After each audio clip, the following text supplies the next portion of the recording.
কিন্তু অনুর কথায় কেউ সারা শব্দ দিল না। দরজার সামনে দিয়ে একটা মানুষের আকৃতির ছায়া চলে গেল। অনু এবার চোখ বড় বড় করে সেখানে তাকিয়ে রইল। এ বাড়িতে নিশ্চয়ই ভূত আছে, এটা অনু ভাবছে। নাহলে কিসের ছায়া দেখলো? একটু পরে রুমের ভিতর বিশাল সাদা কাপড় পরে কেউ এসে ঢুকলো। অনু ভয় পেয়ে বিছানার উপর লাফিয়ে দাঁড়িয়ে চিৎকার করে উঠলো। ভূত! ভূত! কেউ বাঁচাও! কে ওখানে? ভূত! ভূত! কেউ বাঁচাও আমাকে! আছো কোথায় তুমি? ভূত আমাকে মেরে ফেললো! সাদা কাপড় জড়ানো ভূতটা ধীরে ধীরে এগিয়ে আসলো। ভূতের মুখটাও সাদা কাপড় দিয়ে ঢেকে রাখা, তাই অনু ভূতের মুখটাও দেখতে পারেনি। ভূতটা এগিয়ে আসতে আসতে জোর গলায় অনুকে বলল, আজ তোকে আমি খেয়ে ফেলবো। কোথায় যাবি তুই? হাও মাও খাও, মানুষের গন্ধ পাও। ওর বিছানা থেকে নেমে রুমের একদম কোনায় দেয়ালের সাথে চেপে দাঁড়ালো। ওর চিৎকার করে ভয় পাওয়ার সাথে সাদা কাপড় জড়ানো ভূতটিকে বলল, একদম আমার কাছে আসার চেষ্টা করবে না, একদম না, দূরে যাও প্লিজ, আমাকে মেরো না। কিন্তু সেই সাদা কাপড় জড়ানো ভূতটা ধীরে ধীরে ওর কাছে আসতেই লাগলো। তারপর একেবারে ওর কাছে চলে আসলো। অনু ভয় পেয়ে মাথা ঘুরে পড়ে যেতে নিলে সেই ভূতটা অনুকে ধরে নিজের বুকের সাথে মিশিয়ে ফেলে।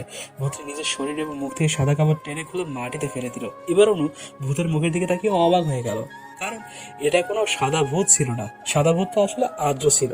আদ্র নিজের শরীরে সাদা কাপড় জড়িয়ে রেখেছিল। অনু কান্না করে দিয়ে আদ্রকে বলল, আদ্র, তুমি আমার সাথে এমন করলে কেন? আদ্র অনুর গালে আলতো করে হাত রেখে শান্ত স্বরে বলল, আই সরি অনু, তোকে ভয় দেখানোর জন্য ভূত সেজেছিলাম।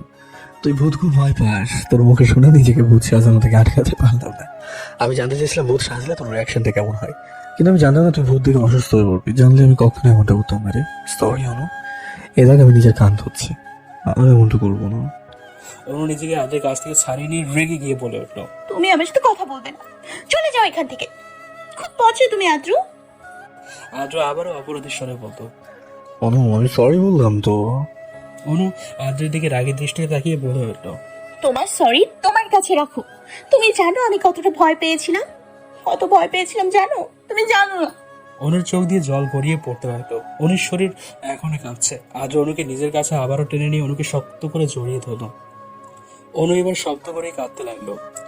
আদ্র শান্ত স্বরে অনুকে জড়িয়ে ধরে বলল, আমি কখনো তোর সাথে এমন করবো না অনু। অনু কিছু না বলে চুপ করে কাঁদতে লাগলো। বেশ অনেকক্ষণ পর অনুর কান্না থেমে গেলে আদ্র অনুকে ছেড়ে দিয়ে হাসি মুখে বলল, কিন্তু তোর ভয় পাওয়া চেহারাটা না খুব ফানি ছিল অনু। এই বলে আদ্র মুখে হাত দিয়ে হাসি চেপে রাখলো। অনু রাগী দৃষ্টিতে আদ্রের দিকে তাকিয়ে আছে। আদ্র অনুর দিকে তাকিয়ে বলল, আসলে আমি ভূত সাজার জন্য বাইরে যাইনি অনু। তুই ভাবলি কি ওরে আমি তোকে একা ফেলে দিয়ে বাসায় চলে যাবো? আমি তোর জন্য খাবার কিনতে গিয়েছিলাম। আর ভূত সাজার জন্য আমি তোকে এবারও সরি বলছি। আই এম সরি অনু, আমাকে ক্ষমা করে দে। আদ্র কিছুক্ষণ অনুর পাশে বসে রইল। অনুর মন খারাপ করে বসে আছে। আদ্র রুম থেকে আবারও বেরিয়ে গেল। 2 মিনিটের মধ্যে হাতে খাবার নিয়ে আদ্র ফিরে আসলো। আদ্রের হাতের প্লেটে বিরিয়ানি। অনু বিছানায় বসে আছে মন খারাপ করে। আদ্র খাবার হাতের মুঠোয় করে মুচকি হেসে অনুকে বলল, নে হা কর। অনু মুখ অন্যদিকে করে গম্ভীর স্বরে বলল। আমি খাবো না। আদ্র রেগে গিয়ে অনুকে বলল, কি বললি তুই? হ্যাঁ খাবি না? না খেলে তোকে কি হাল আমি করবো তা তুই কল্পনাও করতে পারবি না। ভালোই ভালোই বলছি খাবার খেয়ে নেব। হা কর। আদ্র রেগে গেছে দেখে অনু ভয় পেয়ে আদ্রের হাতের খাবার খেতে লাগলো। অনুর খাবার খেতে খেতে আদ্রের দিকে তাকিয়ে বলল, তুমি খাবার খাবে না? আদ্র অনুকে খাইয়ে দিতে দিতেই বলল, আমি পরে খাবো। পরে বলতে কখন খাবে? নিজেও জানি না, তবে পরে খাবো বললাম তো। তুমি আমার সাথে খাও। আদ্র শান্ত স্বরে অনুকে বলল। অনু আমি পরে খাবো, তোর জন্য খাবার টেনেছি তাই তোকেই খেতে হবে। আদ্র অনু আদ্রের কাছ থেকে খাবার প্লেট কেড়ে নিয়ে বলল, তুমি না খেলে আমি আর খাবো না। আমি তোমাকে খাইয়ে দিব, হ্যাঁ করো। আদ্র অনুর দিকে কিছুক্ষণ এক দৃষ্টিতে তাকিয়ে রইল, তারপর হা করলো। অনু আদ্রকে খাবার খাইয়ে দিতে লাগলো। আদ্র বেশি খাবার খেলো না। অনুর হাত থেকে প্লেট কেড়ে নিয়ে আদ্র বলল, অনু তুই আমাকে অনেক খাইয়ে ফেলেছিস, আমাকে যদি সব খাবার খাইয়ে ফেলিস তাহলে তুই কি খাবি? হ্যাঁ অনু অবাক হয়ে আদ্রকে বলল, তুমি কোথায় সব খেলে? অল্পই তো খেলে। এই অল্প খাবার আমি খেতাম না, কিন্তু কেন খেয়েছিস শুনবি? হ্যাঁ বলো শুনি। এই খাবারটা তুইও খেয়েছিস তাই ভাবলাম তোর খাবারটা খেয়ে নি। তো যদি না করতাম তাহলে তোর খাওয়ার সুযোগটা হাত ছেড়ে হয়ে যেত। আমি এটা হতে দিতাম না। আদ্র তুমি ভীষণ দুষ্ট, বলতে গেলে তুমি ভীষণ লুচু। আদ্র অনুকে খাইয়ে দিচ্ছিল। অনুর কথা শুনে খাবার খাওয়ানো বাদ দিয়ে অনুকে অবাক হয়ে বলল, কি বললি তুই? আমি লুচু? হ্যাঁ লুচুই তো। কিভাবে লুচু হলাম? অনেক ভাবে, আমি বলতে পারবো না। বল, না হলে তোর খবর আছে। এই যে এখন বললে আমি এই খাবার খেয়েছি দেখে, তাই তুমি এই খাবার খেলে। আর কি? আবার আমার ঠোঁট তোমার জন্য জ্বলছে, সেই খেয়াল তোমার আছে? খাবারের মরিচ আমার কাটা ঠোঁট জ্বলছে, বুঝছো তুমি? অনুর কথা শুনে আদ্র হাসতে লাগলো। অনু আদ্রের দিকে রাগীর স্বরে বলে উঠল। আমার কষ্টে তোমার হাসি পাচ্ছে? আদ্র হাসি থামিয়ে অনুর দিকে তাকিয়ে বলল, আমি তোকে কষ্ট কখন দিলাম? আমার ঠোঁটে তোমার জন্য ব্যথা পেয়েছি। আমি তোর ইচ্ছে করে তোকে কিস করতে চাইনি।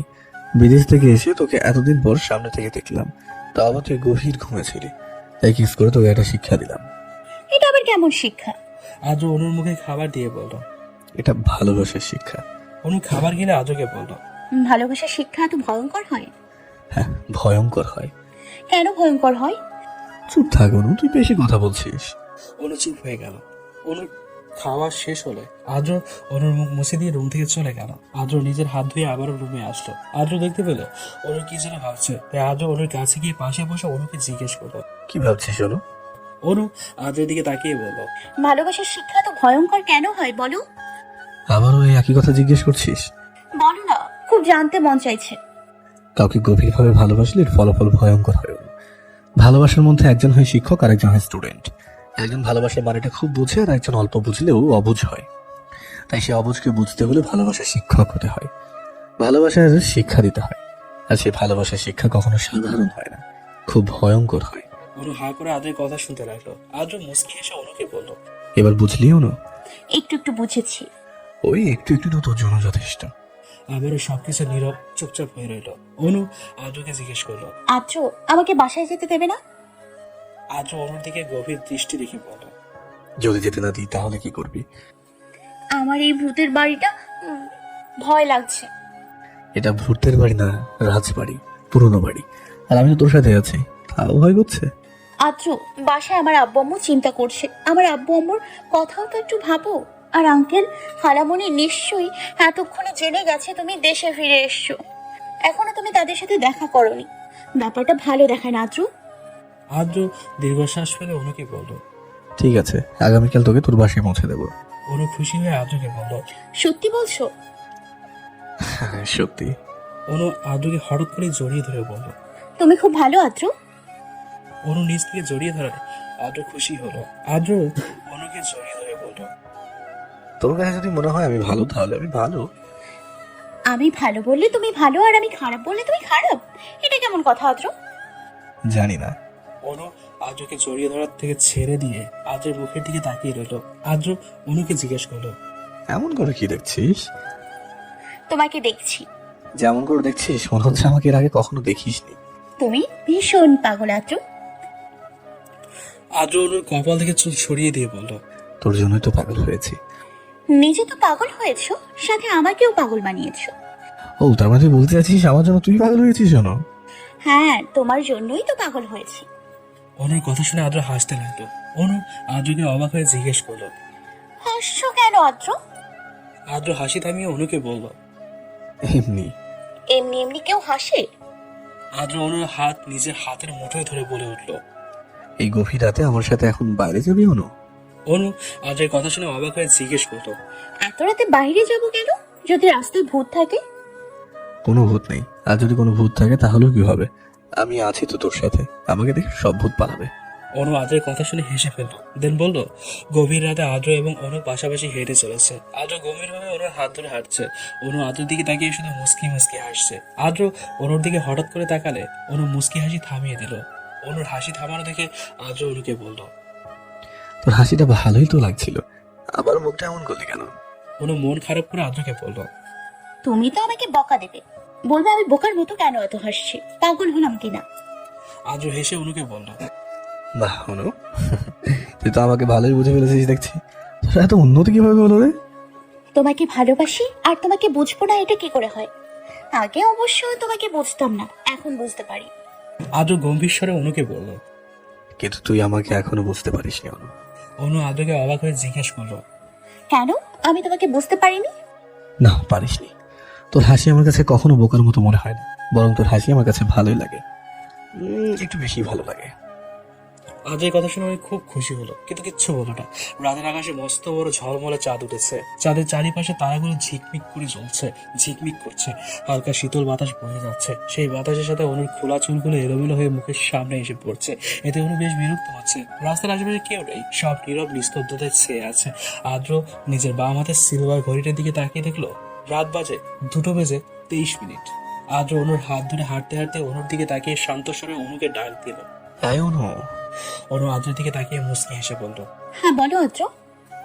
আমি তোকে আগে গান শোনালেও তুই আমাকে কখনো গান শোনাসনি। একটা গান শোনাবি? অনু আদ্রকে অসহায় মুখ করে বলল, কিন্তু আমি তো গান গাইতে পারি না আদ্র, কিভাবে তোমাকে গান গেয়ে শোনাবো? তোর যেই গানটা বেশি ভালো লাগে ওই গানটা তুই আমাকে গেয়ে শোনা। তুই গান গাইতে না পারলেও কি হয়েছে, একবার গান গেয়ে চেষ্টা তো করতে পারিস, অন্তত আমার জন্য। অনু কিছুক্ষণ ভেবে ঘাবড়ে গিয়ে বলল, ঠিক আছে আদ্র, কিন্তু আমার গানের গলা যদি ভালো না হয় তাহলে কিন্তু তুমি হাসতে পারবে না। প্রমিস করো হাসবে না? আদ্র মুচকি এসে অনুকে বলল। হ্যাঁ প্রমিস করলাম, হাসবো না। এবার গান গেয়ে শোনা, আমি অপেক্ষা করে আছি তো। অনু আদ্রের হাত আরো শক্ত করে ধরে আদ্রের দিকে তাকিয়ে গান গাইতে লাগলো। तो आता है सीने में जब जब सांसें भरती हूँ, तेरे दिल की गलियों से मैं हर रोज गुजरती हूँ। हवा के जैसे चलता है तू, मेरे तो जैसे उड़ती हूँ। कौन तुझे यूं प्यार करेगा जैसे मैं करती हूँ। हो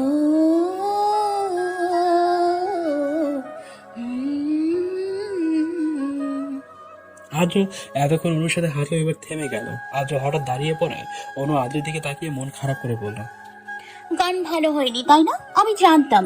আদ্র মুগ্ধ হয়ে অনুকে বলল, তুই জানিস না তুই কত ভালো গেয়েছিস? না জানি না তো, অবশ্য তোমার জন্য গান গেয়েছি তাই হয়তো ভালো হয়েছে। আদ্র খুশি মনে অনুকে বলল। মন থেকে গান গাইলে গান গাওয়া কখনো খারাপ হতে পারে না অনু, চাইলেও খারাপ হতে পারে না। অনু লাজুক হেসে আদ্রকে বলল, গানের প্রতিটা লাইন কিন্তু আমি তোমার জন্য গেয়েছি আদ্র, শুধু তোমার জন্য। হ্যাঁ আমার জন্যই তো গাইবি, আর কার জন্য গাইবি? নাকি পাশে পাশে আন্টির জন্য গাইবি? হ্যাঁ অনু রাগী দৃষ্টিতে আদ্রের দিকে তাকিয়ে আদ্রকে বলল,